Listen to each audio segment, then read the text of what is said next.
বেনারস থেকে বেনারসি শাড়ি এনে পূজিত হয় মা দুর্গা। এই নিয়ম রয়েছে আলিপুরদুয়ার জেলা শহরের এই আলিপুরদুয়ার দুর্গাবাড়ির। প্রতি বছর এই পুজোতে হাজার হাজার দর্শনার্থীদের সমাগম লক্ষ্য করা যায়।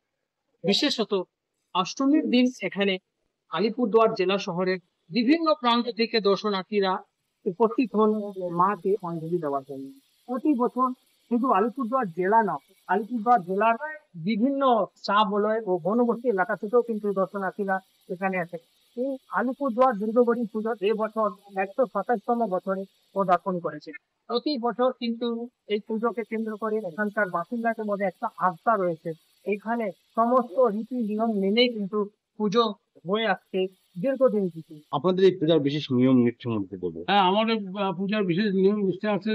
কারণ আমাদের নিয়ম নিষ্ঠার জন্য সারাটা আলিপুরদুয়ার কেন, বাইরের থেকে কুচবিহার, জলপাইগুড়ি, শিলিগুড়ি এখান থেকেও লোক আসে আমাদের এই পূজাটা দেখার জন্য এবং অঞ্জলি দেওয়ার জন্য। হ্যাঁ, আলিপুরের বাড়িও লোক আছে। অষ্টমীর দিন তো পুজো ভিড় হবে, সমাগম হয়। অষ্টমী পূজার যে প্রচুর ভোগ হয়, মানে সে ভোগ আমরা ডিস্ট্রিবিউট করতেও আমাদের খুব অসুবিধা হয়ে যায়। প্রচুর লোক থাকে, ডিস্ট্রিবিউট করি আমরা। মায়ের শাড়ি করতে আসে এখানে মার শাড়ি বেনারস থেকে। নিয়ম এটা হ্যাঁ, প্রতি বছর। প্রতি বছর। আর এই মায়ের যে এই চালটা, এই যে ভোগ চালটা, এই ভোগ চালটা আমাদের এই মরিচবাড়ি অঞ্চলে ওর নাম এক ভদ্রলোক, সে প্রতিবারই দেয়। এবার দিছে কিনা জানা, প্রতিবারই দেয় সে। আমার শহর আলিপুরদুয়ার থেকে অজয় দাস কলকাতায়।